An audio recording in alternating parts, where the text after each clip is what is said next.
They say when disaster strikes, a community comes together.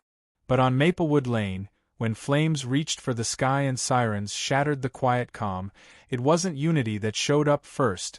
It was Karen Donaldson, the HOA president with a god complex and a pair of freshly sharpened garden shears. As the fire truck screeched to a halt and firefighters rushed to save the Miller family's home, Karen stormed out of her colonial-style fortress like a suburban warlord, arms flailing and voice screeching about rules and unauthorized parking. And then, in a moment that would be burned into neighborhood lore forever, she marched straight up to the bright yellow fire hose, shouted something about crushed tulips, and cut the hose mid-operation. Water exploded into the air, firefighters cursed, and within seconds, the front half of the Miller home collapsed in a rain of embers and screams. It wasn't just the fire that scorched the street that day. It was the collective fury of a neighborhood watching a self-entitled dictator pick flowers over lives. Earlier that morning, it had been business as usual in the sleepy cul-de-sac. Birds chirped, sprinklers rotated, and the distant scent of someone over-toasting a bagel wafted through the air.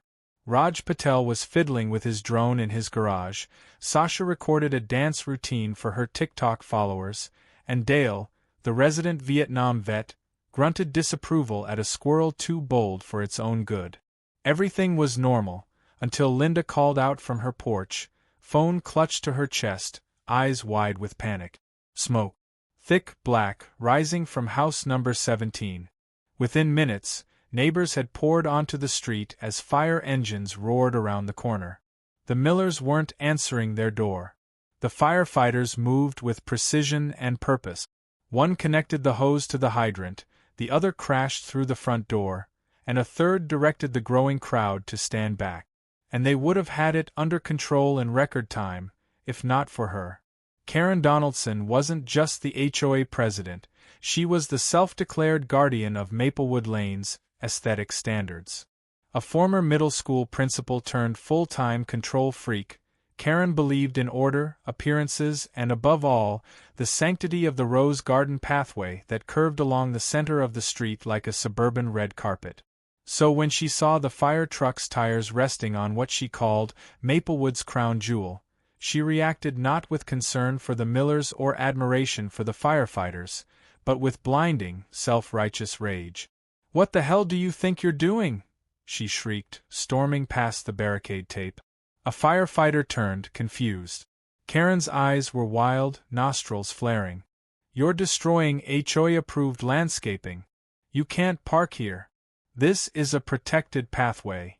"Ma'am, there's a fire," the firefighter replied, stunned but professional. "We're trying to save lives." Karen was not having it. She launched into a tirade about bylaws, landscaping funds, and how she had personally won a regional award for community beautification. She waved her clipboard like a sword, then, to everyone's horror, she spotted the hose, fully pressurized, laid out across her precious tiles. "No. Absolutely not," she shouted. Then she did the unthinkable. No one moved fast enough. She sprinted back to her garage, returning with a pair of heavy-duty garden shears, the kind usually reserved for decapitating stubborn shrubs. With the crazed determination of someone avenging 1,000 dandelions, she knelt down, and before anyone could stop her, she snipped the hose clean in half. A geyser of water burst upward. The firefighter closest to the house slipped, cursed, and fell. The rest of the team scrambled to seal the rupture, but the seconds lost were fatal. Inside, the fire roared. Windows shattered. The front beam gave way. Flames leapt onto the porch. The crowd gasped as the Miller's cat launched itself from a second-story window. One firefighter dove and caught it midair. Another screamed for backup. It was chaos, pure and terrifying. And standing in the middle of it all was Karen, arms crossed, smirking with the satisfaction of someone who had, in her mind, restored order. But order was not what followed. By the time the fire was out, the Miller family had lost nearly everything. Smoke damage in the bedrooms. Kitchen incinerated. Their son's high school championship trophies melted. The neighborhood stood in silence, disbelief painted across every face.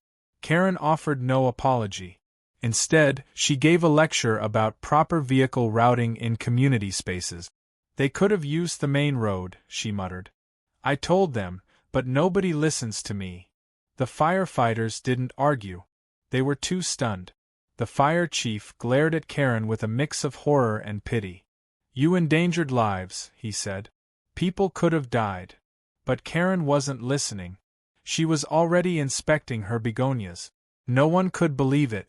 The incident made the local news by that evening. Footage of Karen Midsnip aired on the 6 o'clock broadcast, right after a story about a stolen inflatable gorilla.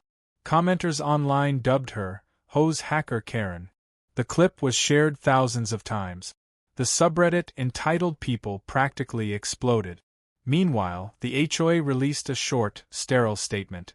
The Homeowners Association regrets the events of today and is reviewing safety protocols. That was it.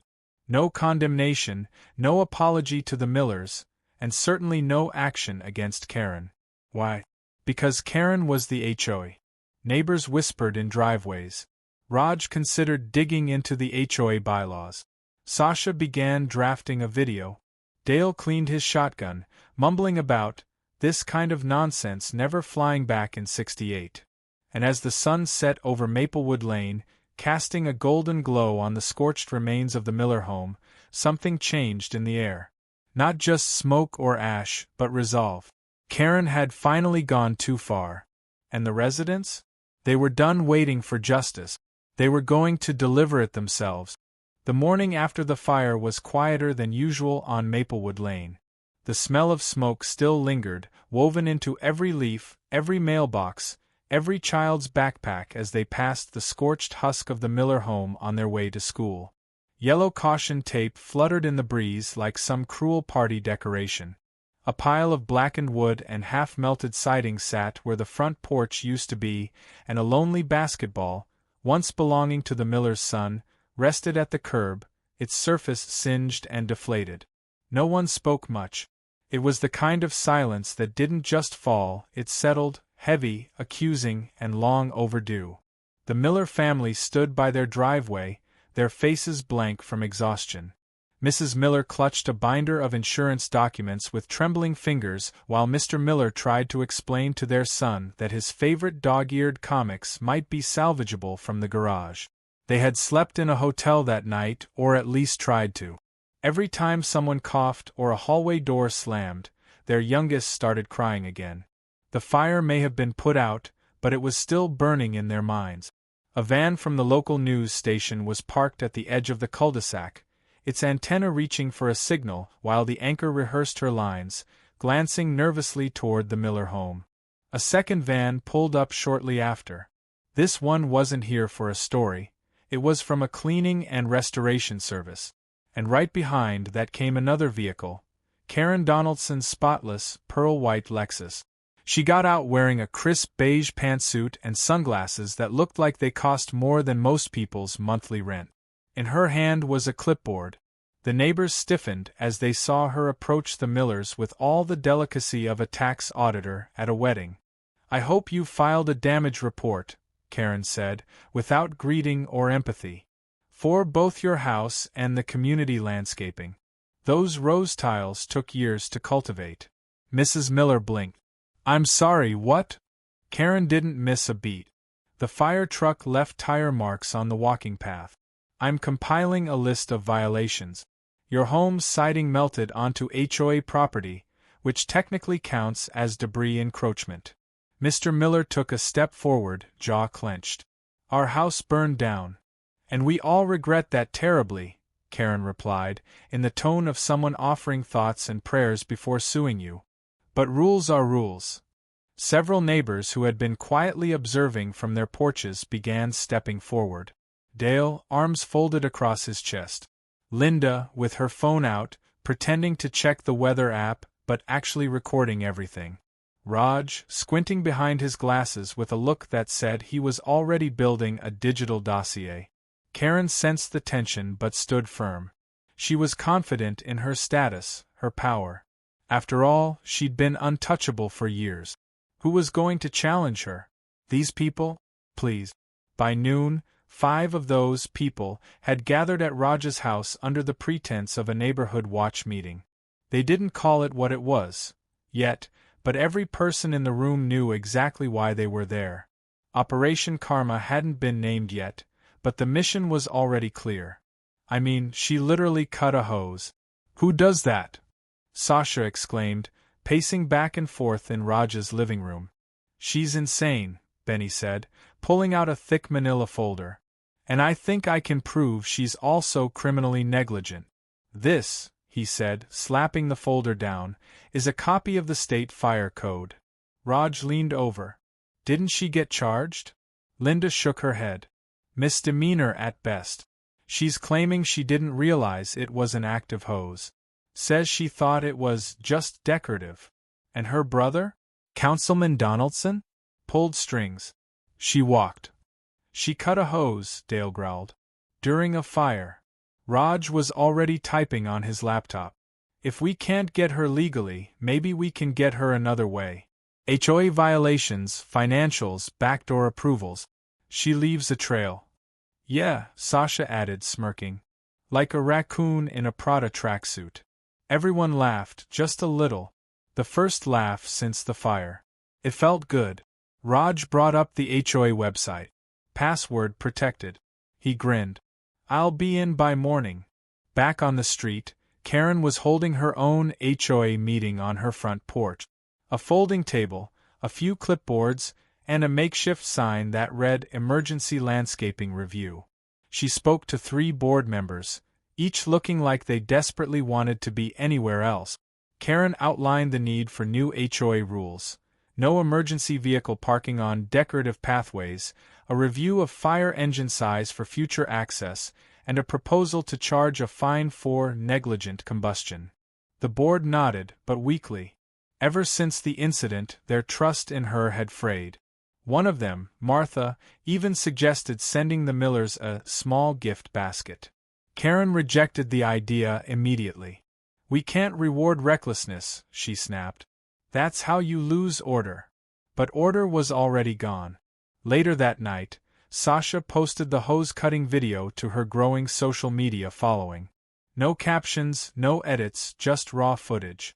Within hours, it was being shared across multiple platforms. Comments ranged from disbelief to fury to memes featuring Karen photoshopped as a villain in various action movies. One favorite was her cutting a fire hose on the Titanic. Another had her chasing a firefighter with shears on a Grand Theft Auto loading screen.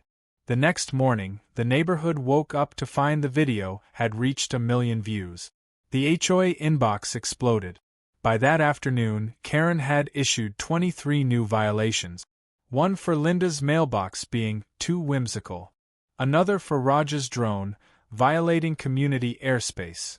She fined Benny for an unauthorized birdbath, and cited Dale for aggressive lawn gnome placement. But the residents weren't retreating. They were planning. Benny pored through fire regulations.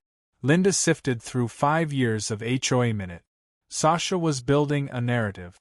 Raj had cracked the HOA website and found a suspicious invoice, $5,000 allocated to water features. The name listed? Karen Donaldson. The address? Hers. Ladies and gentlemen, Raj said, turning his laptop toward the group, she built a koi pond with HOA money. Dale snorted. She's gonna wish she only cut a hose. A new fire had ignited on Maplewood Lane, not of smoke and ash, but of quiet rebellion. The kind that grows behind smiles and garden hedges, whispered across fences, plotted during bake sales. The neighborhood had finally reached its boiling point. And Karen? She had no idea what was coming. It started small, as most rebellions do. A plastic pink flamingo appeared overnight in the middle of Karen's meticulously trimmed front yard. The next day another. By the end of the week, there were 12, arranged in a semicircle around her koi pond, like they were holding a tiny intervention. Karen, of course, was livid. She stormed onto her lawn at 6:45 in the morning with a trash bag and a face full of fury. yanking up flamingos like weeds while muttering something about neighborhood hooligans and property values. But every morning new ones appeared. Some had sunglasses. One was painted like a fire truck. The message was clear. The neighborhood was done playing nice. Inside Raj's garage, Operation Karma was in full swing. A whiteboard covered in timelines, offenses, and strategy was mounted behind the tool bench. Sasha had pinned up screenshots from the viral video comment. Benny had brought donuts. Dale just stood in the corner sipping black coffee, nodding like a general surveying his troops. Raj clicked through a slideshow of HOA spending reports. There were charges for things like water feature maintenance, emergency flora replacement, and a baffling $2,000 listed as Community Harmony Consulting. All roads pointed to Karen's koi pond and her bizarre obsession with decorative shrubs. I cross-checked invoices with our landscaper, Raj explained, clicking to a spreadsheet. Turns out, Karen's been double-charging the HOA. She submits a bill from the landscaper, then another from a shell company she owns. Linda leaned forward. A shell company? Donaldson Eco Aesthetics. It's literally run out of her garage. Dale snorted. You mean the garage where she keeps the shears? Exactly. Sasha clapped her hands. All right, so we've got fraud, misuse of community funds, probable blackmail, and felony-level flamingo intolerance. Benny grinned. We need to go bigger. This is war. And so the pranks escalated. Not childish or random, but carefully calculated acts of satirical sabotage. Benny, using his old firefighter contacts, borrowed a retired fire hydrant. It was placed in front of Karen's house with a plaque reading, "In loving memory of common sense." Sasha organized a flash mob of local teens to perform a fire-themed dance routine in front of Karen's driveway, complete with hose props and siren sound effect. Linda put together a fake newsletter issue with headlines like "Karen wins National Hose Cutting Championship" and "Maplewood's Fire Hazard Queen expands empire." Karen lost her mind. She began attending HOA board meetings in full military-style attire, complete with shoulder pads and boots that clacked like thunder. She proposed a curfew. A curfew. For a suburban neighborhood mostly populated by retirees, toddlers, and hobbyist bird watchers.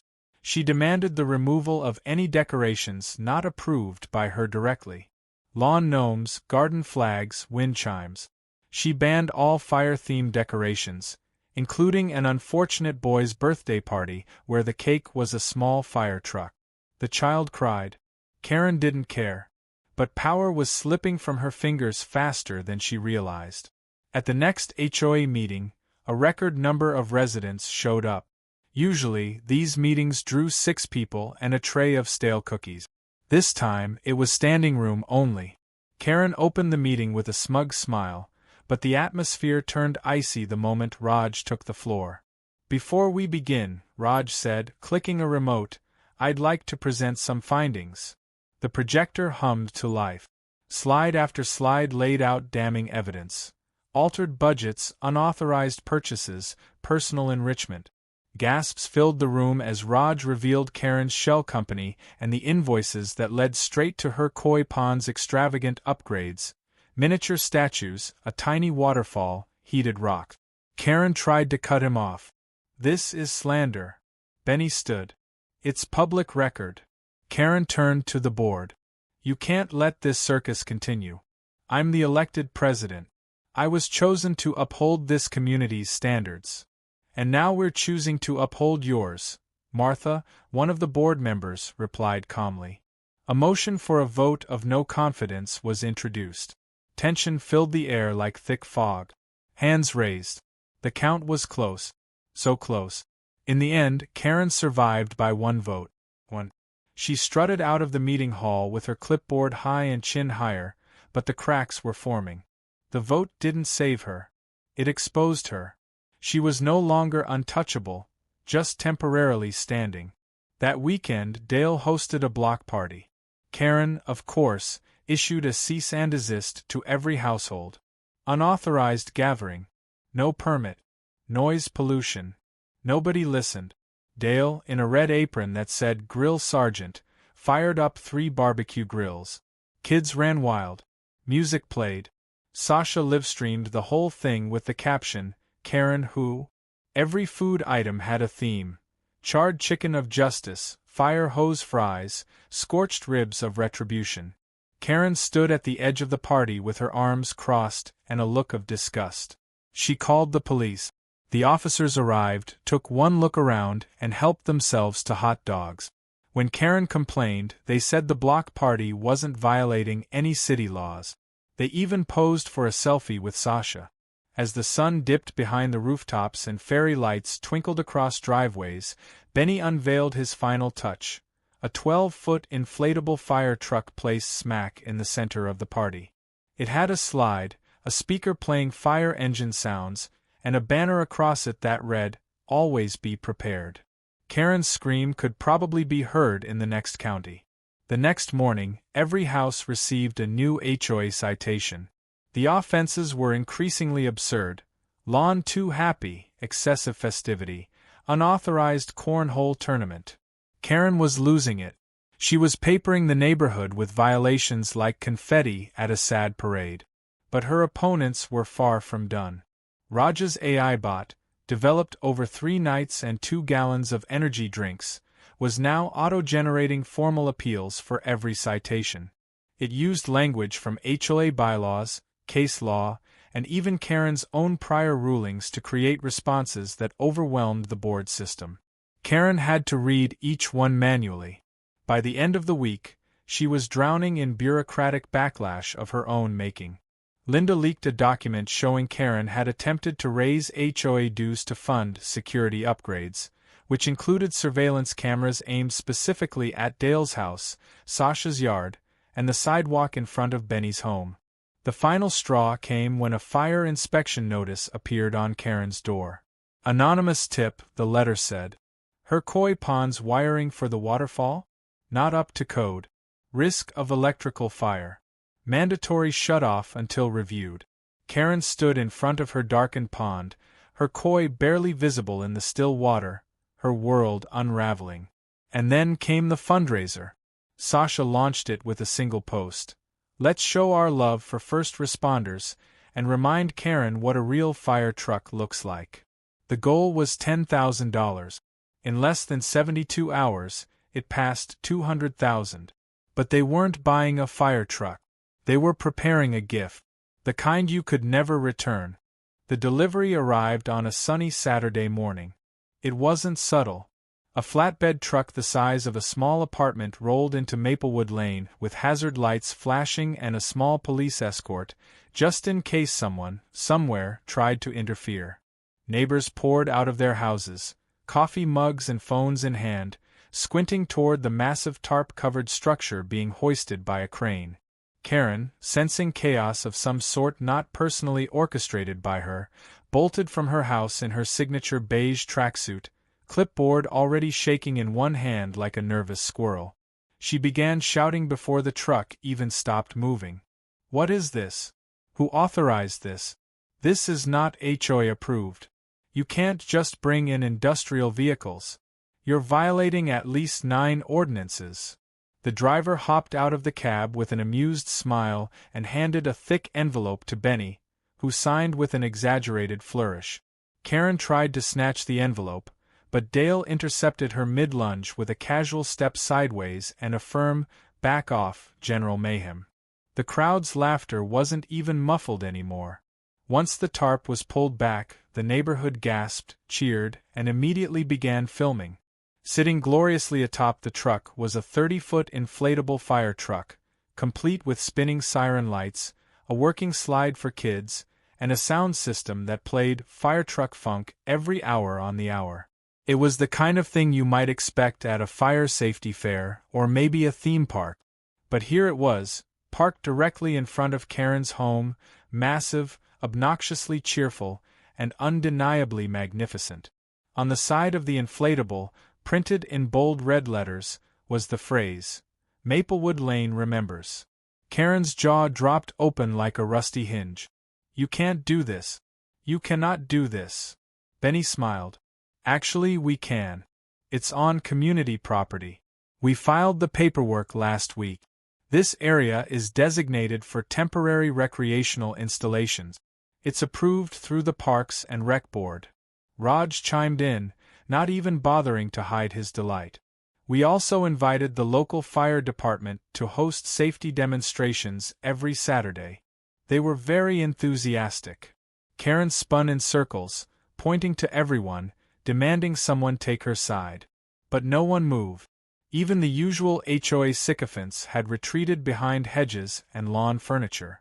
Martha, the only board member with a hint of spine left, simply sipped iced tea and gave Karen a little wave. By noon, the fire truck was fully operational. Children were climbing the inflatable ladder and sliding down while wearing plastic firefighter hats. Sasha livestreamed it all, interviewing parents, kids, and one very confused golden retriever. Dale brought out his stereo and played old rock songs with titles like Burning Down the House and We Didn't Start the Fire. Linda baked cupcakes shaped like fire extinguishers. Someone handed out hose-shaped licorice. Karen called the police. Again. 2 officers arrived, same ones from the block party. They looked around, took in the fire truck, the laughing kids, the supportive neighbors, and the legal paperwork taped to the inflatable side. Looks like everything checks out, one of them said, suppressing a grin. But it's harassment. Karen shrieked. It's targeted. It's an attack on my leadership. The other officer scratched his chin. Ma'am, I don't think you can call it harassment when you literally cut a fire hose. The community's just expressing itself. The phrase, expressing itself, became an inside joke overnight. That evening, after the crowd dispersed and the fire truck stood tall under the glow of solar-powered floodlights, Karen sat on her front porch, a cup of lukewarm tea in her hand, staring blankly at the inflatable monstrosity. Her koi pond was still dry. Her roses were wilting. And the only sound was the occasional fart-like hiss from the fire truck's inflation system. But Karen wasn't done fighting. No, she was just shifting gears. The next morning, the neighborhood woke up to find an avalanche of HOA citations stuffed into their mailboxes, stuck to their windshields, and even taped to some front doors. Unapproved inflatable structure. Unauthorized noise emissions. Reckless use of inflatable slides.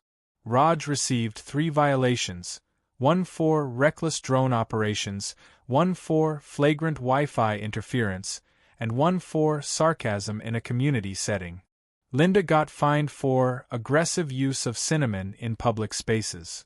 Sasha got written up for unsanctioned digital influence. Karen was spiraling and everyone could see it, but retaliation wasn't working like it used to. Raj's AI was now not only auto-appealing the citations but was also filing formal complaints with the city's zoning board. Dale contacted a lawyer friend who loved nothing more than dismantling overreaching HOA policies. And Sasha's latest video, Karen vs. the Fire Truck, Dawn of Entitlement, had hit 4.2 million views and was featured on a daytime talk show. Then came the councilman. Karen's brother, Councilman Douglas Donaldson, known for his waxy smile and suspiciously vague job description, appeared in the neighborhood in an attempt to perform damage control. He gave a press conference in front of the still-standing inflatable, urging everyone to remember the value of unity and respect. Raj hacked the councilman's previous speeches and spliced together a remix of him saying, "I can cover up a few hose incidents," over the instrumental to Disco Inferno. It was uploaded under the title Burn Baby Burn, Donaldson Remix, and went viral overnight. The councilman left within 24 hours. Karen's final card was a lawsuit. She claimed the fire truck, the videos, the memes, even the cupcakes were all part of an orchestrated defamation campaign. She threatened to sue Sasha, Raj, Dale, Benny, Linda, the HOA board, the inflatable company, the fire department, and possibly the golden retriever, though that part was unclear. But her legal notice never made it past the city attorney's inbox. It was denied, dismissed, and quietly laughed out of existence. The city, in fact, began an investigation into Karen. for misuse of HOA funds, intimidation, and obstruction during an emergency response. Then, just when the dust seemed to be settling and the inflatable fire truck had become a permanent fixture every weekend, a strange package arrived at Karen's door. It was hand-delivered by a man wearing a firefighter's jacket. He didn't say a word. Just rang the bell, nodded once, and walked away. Karen opened the box and froze. Inside was a high-resolution framed photograph of the fire that had destroyed the Miller home. The hose, cut in the foreground. A firefighter silhouetted in the smoke. Embers glowing like fireflies. Below the photo was a small brass plaque that read, "To the woman who taught us what not to do." Beneath the frame was a velvet-lined case containing a single garden shear. The blade had been sawed in half. At the very bottom of the box was an official document from the HOA board. It was her removal notice. Effective immediately, Karen Donaldson was no longer president. She was no longer part of the board. She was no longer even a voting member of the Homeowners Association.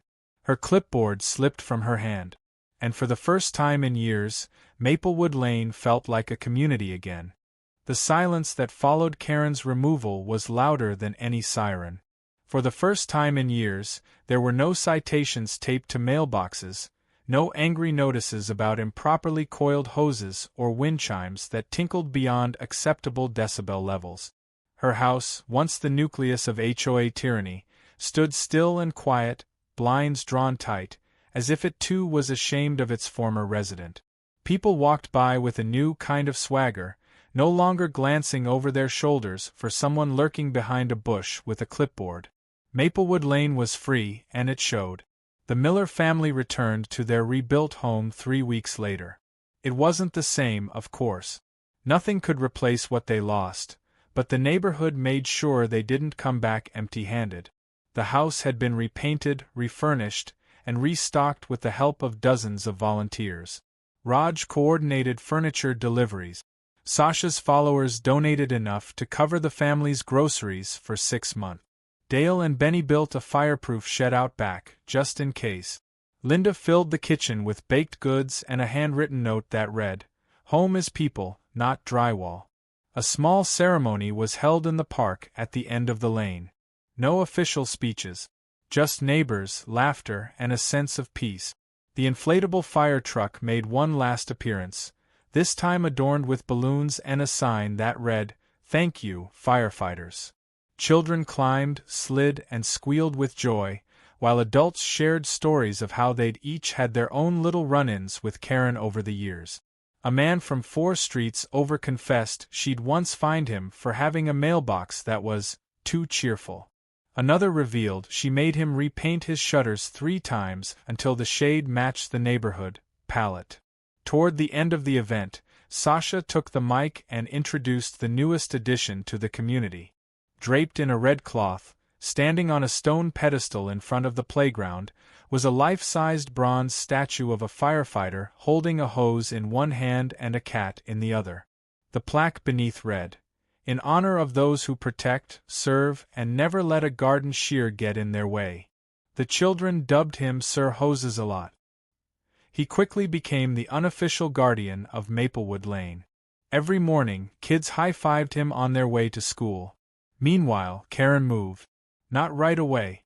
For a week, she stayed inside, blinds shut, occasionally peeking out like a raccoon in the daylight. Rumors swirled. Some said she was planning revenge, others thought she was drafting a memoir. But in the end, it was a for-sale sign that appeared on her lawn, not a plot for a comeback. She left without a word, packing her koi into a plastic tub and driving off in silence. Her departure was met not with celebration, but with quiet relief. It was over. But karma has a long memory. 3 months later, Sasha received a message from a friend in a different neighborhood, along with a blurry video. Karen had moved into a new HOA-controlled community across town. At first, she laid low. But by the second week, she was already leaving passive-aggressive notes about trash bins and threatening to revamp community standards. The clip showed Karen standing in front of a house, yelling at a teenager for using a sparkler on the 4th of July. The camera then shifted to reveal the house she had moved into. Next door to a retired fire chief, and across the street from a group home for off-duty paramedic. Within a week, a red lawn chair appeared on her driveway, labeled Firewatch Post. A garden flag was raised next door featuring a cartoon fire truck and the phrase, "We're always on call." A local bakery delivered a welcome basket with cookies shaped like hoses, axes, and hydrants. The neighborhood had been warned. Back on Maplewood Lane, peace wasn't just the absence of Karen, it was the presence of something new. Neighbors who once only waved in passing now gathered for potlucks, trivia nights, and even a monthly movie night projected on the side of Benny's garage. The HOA was reorganized with new leadership, transparency, and a firm policy on never electing anyone with a personal brand of vengeance. Raj expanded his AI system into a community management tool, helping track budgets, schedule maintenance, and auto-detect weird charges like koi food under community enhancement.